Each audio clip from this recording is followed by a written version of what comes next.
Imagine this. You wake up on your 17th birthday. No one says happy birthday. No cake.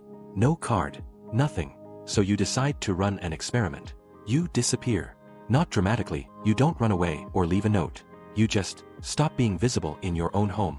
One day passes. Then a week. Then 2 weeks. And nobody notices you're gone. How long do you think it would take before someone realized you were missing? For Ethan Parker, the answer was 32 days. This is his story. March 14th. Ethan's 17th birthday. He woke up that morning in a storage closet. Not a bedroom, a literal storage closet at the end of the hallway where his family kept Christmas decorations and old boxes nobody wanted anymore. The space was 7 feet by 9 feet. Smaller than most people's walk-in closets. There was a twin mattress on the floor, one thin blanket, a battery-powered camping lantern, and stacks of textbooks against the wall. No posters. No decorations. Nothing that said a teenage boy had been living there for the past 8 years. Ethan got dressed, walked downstairs, and sat at the kitchen table. His stepmother Linda was scrolling through her phone, sipping coffee. His dad Thomas was reading the newspaper. "Morning," Ethan said quietly. "Nothing. Not even a glance." He cleared his throat. "It's my birthday today." Linda kept scrolling.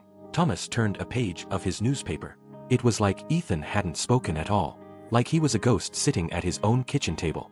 And that's when Ethan decided to find out just how invisible he really was. He stood up, walked out of the kitchen, and made a decision. He was going to disappear. Completely. He wouldn't go to school. He wouldn't come down for meals. He would live in that storage closet and see how long it took for someone, anyone, to notice he was gone. Day 1 passed. Ethan stayed in the storage closet all day. Nobody knocked on the door. Day 2. Still nothing. By day 5, Ethan started to wonder if this experiment was a terrible idea. But he couldn't stop now. He needed to know the truth. Day 7. His younger brother Nathan, the adopted golden child who got everything Ethan never had, quietly left a granola bar outside the storage closet door. Nathan knew. Nathan had always known where Ethan slept. But Nathan never told their parents because it was easier to be the favorite than to rock the boat. Day 14. Ethan walked right past his mother in the hallway. She was on her phone, typing away. She looked right through him like he was air. Day 21. 3 weeks. Ethan had officially been missing from his own life for 3 weeks, and his parents hadn't noticed. Day 32. That's when the phone call came. Principal Henderson's voice was sharp on the other end of the line. "Mrs. Parker, we need to talk about Ethan. He hasn't been to school in over a month. We've sent emails, left voicemails. Is everything okay at home?" Linda's face went white. She looked at Thomas, who finally looked up from his laptop with confusion on his face. "Ethan," Thomas said slowly, like he was trying to remember who that was. And just like that, the panic set in. Where was their son? They ran to his bedroom, the room that was supposed to be his. The door swung open to reveal a perfectly made bed, an organized desk, everything in its place. It looked like a hotel room. Untouched. Unlived in. "He's not here," Linda whispered, her hands shaking as she pulled out her phone. No texts. No calls. His location sharing had been turned off for months, something she'd never bothered to check. Thomas was already thinking the worst. Kidnapping. Running away. Something terrible. That's when 14-year-old Nathan spoke up from the hallway. "You're not going to find him in the normal places." "What are you talking about?" Thomas demanded. "Where is your brother?" Nathan didn't say anything. He just walked down the hallway, past all the big bedrooms with their expensive furniture, past the game room and home theater, and stopped at a door nobody ever paid attention to. The storage closet. He opened the door. And Thomas and Linda saw something that would change everything. The room, if you could even call it that, was barely big enough to stand in. A mattress on the floor. One blanket. A camping lantern.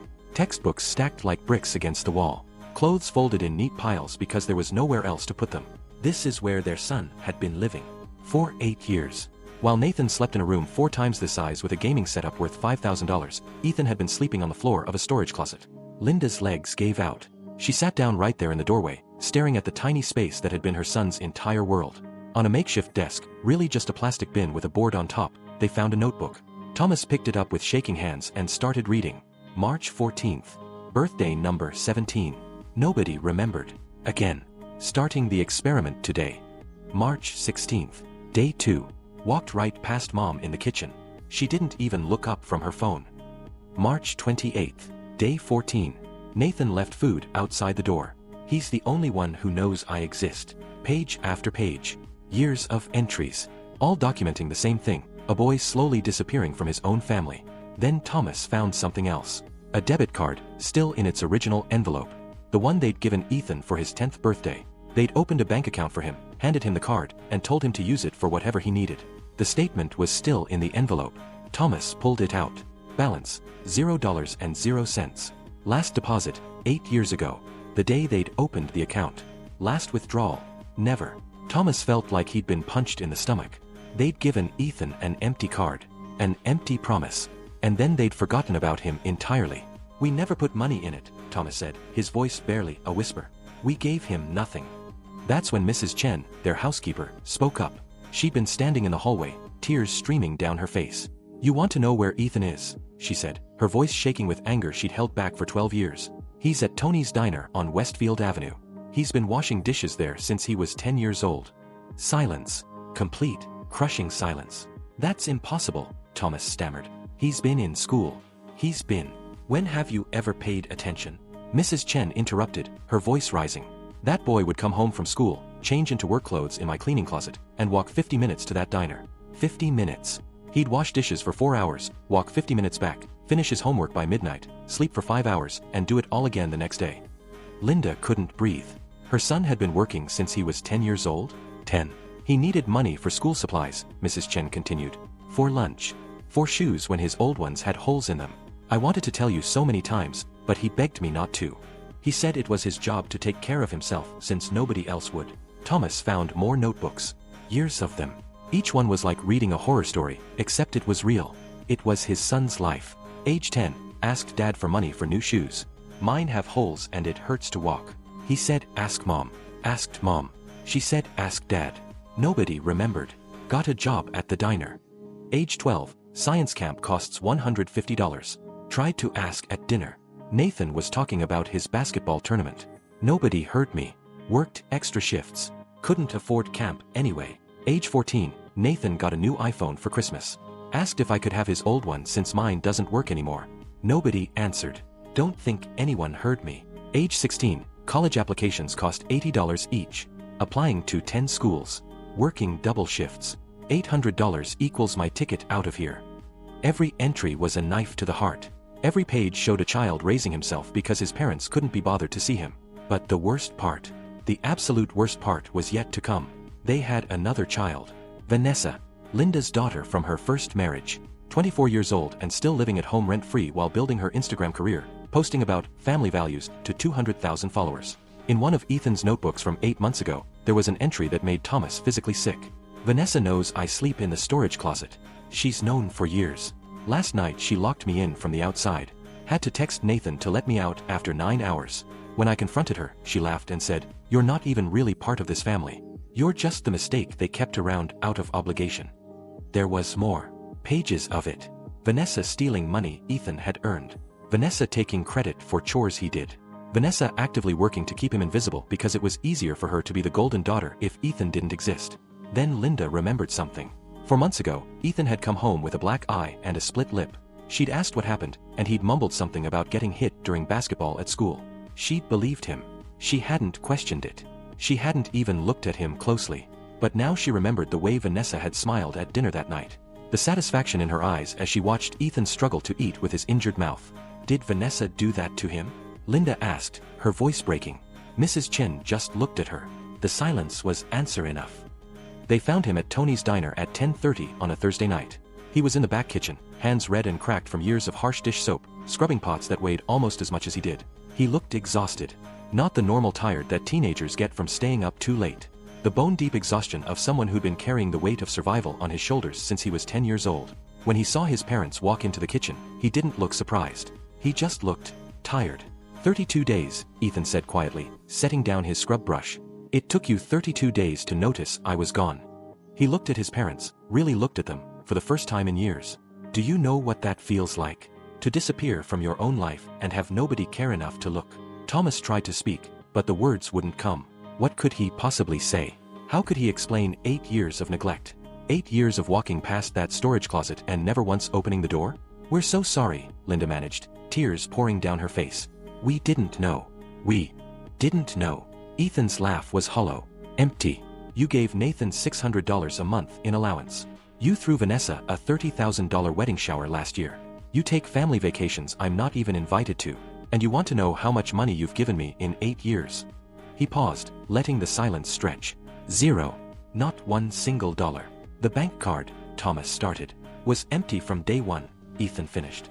I kept it in my wallet all these years as a reminder. A reminder that I mean so little to you that you couldn't even put $20 in an account you created for me. Tony, the diner owner, stepped forward and put a protective hand on Ethan's shoulder. He was a big guy, probably in his 60s, with kind eyes that had seen too much. This kid came to me when he was 10 years old, Tony said, his voice rough with emotion. 10. He asked if he could wash dishes in exchange for a meal. I took one look at him, skinny, wearing shoes with holes in them, looking like he hadn't eaten in days, and I knew. I paid him cash under the table because I could see what you apparently couldn't. A child who desperately needed help. Thomas felt like the floor was falling out from under him. His son had been washing dishes since he was 10 years old, and they'd never noticed. You want to know the saddest part? Ethan said, his voice cracking for the first time. I told myself I was okay with it, that I didn't need parents who actually saw me, that I was stronger for being independent. But I was lying to myself. Because every birthday I spent alone, every school event you never showed up to, every award ceremony I attended by myself, each one of those moments broke something inside me that I don't know how to fix. He looked at his parents with eyes that seemed decades older than 17. You can't make this right, Ethan said. You can't give me back my childhood. You can't undo 8 years of feeling invisible in my own home. The Parkers tried to fix things. They cleared out a guest room and spent a weekend decorating it, though they realized with crushing shame that they had no idea what Ethan actually liked. They'd never asked. They opened a real bank account and deposited money. They scheduled family therapy sessions. But Ethan had already made up his mind about what he needed to do. 2 weeks after being found at the diner, Ethan sat down with his parents and a lawyer. He had documentation. Years of it. Bank statements showing zero support. Pay stubs from Tony's diner going back 7 years. Written testimonies from Mrs. Chen and his school counselor. Proof that he'd been living independently, managing his own finances, and maintaining straight A's while supporting himself. I'm filing for legal emancipation, Ethan said calmly. I've already been living like an emancipated minor for 8 years. This just makes it official. Linda started crying. Ethan, please, we can work through this. This isn't about punishment, Ethan said, and his voice was gentler now. This is about me taking control of my life. I've been accepted to college. I've saved $15,000 from working at the diner. I have a plan, but I need to do this on my terms. Thomas wanted to fight it. He wanted to say no, to force Ethan to stay, to make him give them another chance. But their lawyer pulled Thomas aside after the meeting. Mr. Parker, if this goes to court, everything comes out. The neglect. The lack of financial support. Your daughter's abuse. You could face serious charges. And honestly, I've been practicing family law for 23 years, and I've never seen a stronger case for emancipation. This kid has been functionally independent since he was 10 years old. No judge is going to deny this petition. The court hearing happened 3 weeks later. The judge was a stern woman in her 60s named Judge Patterson. She reviewed the evidence with an expression that grew more and more disturbed with each page.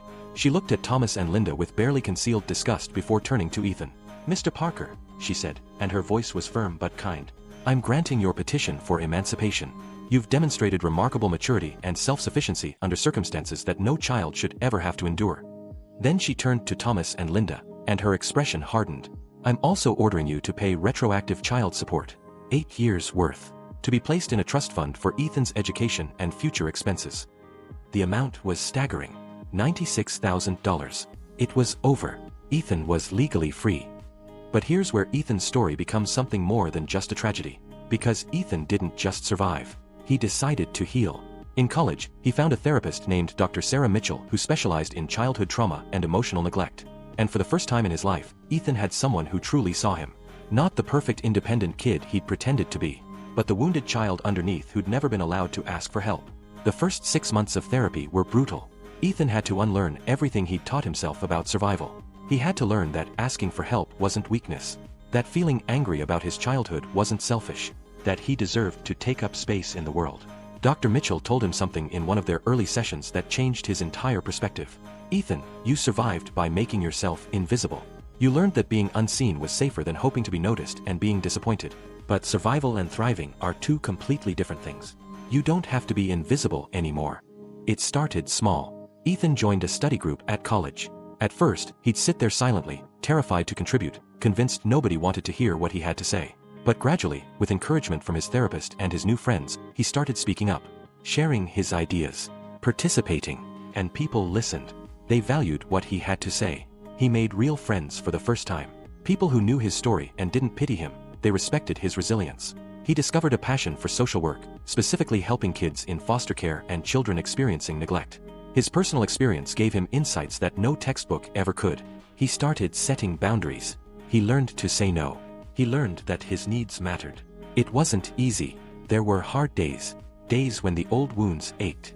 Days when he wanted to disappear again because being visible felt too vulnerable, too scary. But he kept going. He kept showing up to therapy. He kept pushing himself to stay present, to stay seen. And slowly, something incredible started to happen. Ethan started to believe that he deserved good things, that he was worth the space he took up in the world. In his junior year of college, Ethan applied for the Davidson Resilience Scholarship, a full ride worth $120,000 for students who'd overcome significant adversity. The application required an essay about his experiences. For weeks, Ethan stared at a blank document, unable to find the words. How do you put 8 years of invisibility into an essay? How do you explain what it feels like to be a ghost in your own home? Finally, he wrote, I lived in a 7 by 9 foot storage closet for 8 years while my family lived their lives around me. I washed dishes from age 10 to age 17 just to survive. I made myself so small that I could disappear for 32 days without anyone noticing. But here's what I learned. Invisibility is a survival mechanism. It's not an identity. Today, I refuse to be invisible. I speak up in class. I advocate for foster youth. I tell my story not for pity, but to shine a light on the millions of children experiencing emotional neglect right now. My parents taught me that I didn't matter. Therapy taught me that they were wrong. And now I'm dedicating my life to making sure no child ever feels as invisible as I did. He won the scholarship. The award ceremony was held in a massive ballroom with hundreds of people. Ethan stood on stage and shared his story. When he finished, the room went completely silent. For 3 seconds, nobody moved. Then everyone stood up. The entire room. A standing ovation that lasted 5 full minutes. In the back of the ballroom, Thomas and Linda sat together. Ethan had invited them, not because he'd forgiven them, but because he wanted them to see who he'd become despite them, not because of them. They watched their son being celebrated for his courage and resilience, and they wept. They wept for the child they'd failed. For the years they could never get back. For the damage they'd done that could never be fully undone. After the ceremony, Thomas approached Ethan carefully, like approaching a wounded animal. I don't expect you to forgive us, Thomas said, his voice breaking. What we did, what we didn't do, is unforgivable. But I need you to know that I see you now. Really see you. And I'm so proud of who you've become. Not because of us, but in spite of us. Ethan looked at his father for a long moment. He'd spent years in therapy working through his anger, his pain, his grief over the childhood he'd never had. I'm not ready to have you in my life yet, Ethan said honestly. Maybe someday. But right now, I need to focus on building the life I never got to have. The one where I matter. Where I'm seen. Thomas nodded, tears streaming down his face. I understand. We'll be here. Whenever you're ready. If you're ever ready. 5 years later, Ethan Parker graduated with honors and a master's degree in social work. And he didn't stop there. He founded a non-profit organization called Invisible No More. The mission was simple. Provide support, resources, and advocacy for emotionally neglected youth. The kids falling through the cracks. The invisible ones. The organization runs support groups where kids can share their stories without judgment. They connect children with therapists who specialize in trauma. They provide emergency funds for basic needs, shoes, school supplies, food. They train teachers and school counselors to recognize the signs of emotional neglect. Because sometimes the quietest kid in class isn't just shy. Sometimes they're drowning silently, and nobody's paying attention. In the first year alone, Invisible No More helped over 1,000 children. Tony, the diner owner who'd given a 10-year-old boy a job washing dishes, became the nonprofit's biggest donor. He sits on the board of directors now. Mrs. Chen volunteers at the organization every week, mentoring at-risk youth and telling them the same thing she wishes she could have told Ethan years ago. You matter. You deserve to be seen. Nathan, Ethan's younger brother, worked through his own guilt in therapy. At 22, he became a youth counselor and now works for Ethan's organization. The brothers rebuilt their relationship slowly, honestly, with Nathan taking full accountability for his silence. Ethan still sees Dr. Mitchell once a month. He knows healing isn't a destination, it's a journey. Some days are harder than others. Some days the old wounds ache. But he has tools now. He has support. He has people who genuinely see him and love him. He even started dating someone. A fellow social worker named Alex who knows his entire story and loves him not despite it, but including it. Because his past made him the compassionate, driven, empathetic person he is today. The storage closet in his parents' house still sits empty. Thomas and Linda tried to fill it with Christmas decorations again, tried to pretend it was just a normal closet, but they couldn't do it. It stands as a memorial. A reminder of their failure. A promise to do better. They still don't have a relationship with Ethan. Maybe they never will. But they attend every single one of his non-profit's fundraising events. They sit in the back row and watch their son change the world while they live with the consequences of their neglect. So here's what keeps me up at night about Ethan's story. The terrifying part isn't that his parents were monsters. It's that they weren't. They were just busy, distracted. They made the catastrophic assumption that a quiet child was a happy child. They focused on the kids who demanded attention and forgot about the one who'd learned not to ask. And here's the thing that should scare all of us. Emotional neglect affects about 18% of children globally. That's nearly 1 in 5 kids. Millions of children experiencing exactly what Ethan experienced, slowly disappearing while everyone around them goes about their lives. But here's the part that gives me hope. Ethan didn't stay invisible. He made a choice. He chose to heal. He chose therapy. He chose to believe he deserved better, even when his own family had taught him otherwise. He took his pain and transformed it into purpose. He turned his trauma into a mission to help other invisible children become seen.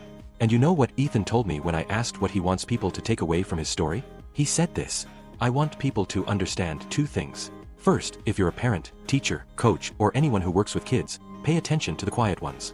The children who never ask for anything aren't necessarily okay. Sometimes they're the ones drowning silently, and nobody's throwing them a life preserver.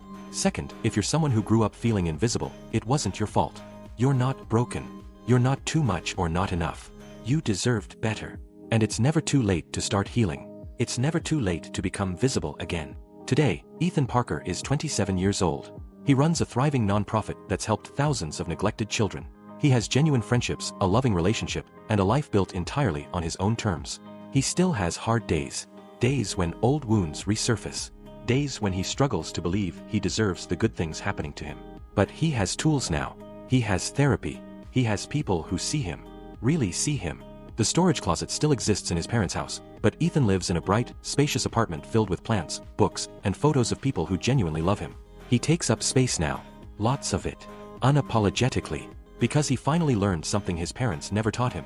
He was never the problem. He was a child who deserved to be seen, heard, and loved. And now, he makes absolutely certain that every single child who walks through his organization's doors knows the exact same thing. So ask yourself this question: if the children in your life disappear tomorrow, how long would it take you to notice? A day? A week? 32 days? And if that question makes you uncomfortable, good. Because somewhere right now, there's a kid sleeping in a storage closet. There's a 10-year-old washing dishes to survive. There's a child making themselves invisible just to see if anyone cares enough to look. Don't let that child stay invisible. See them. Really see them. It might just save their life.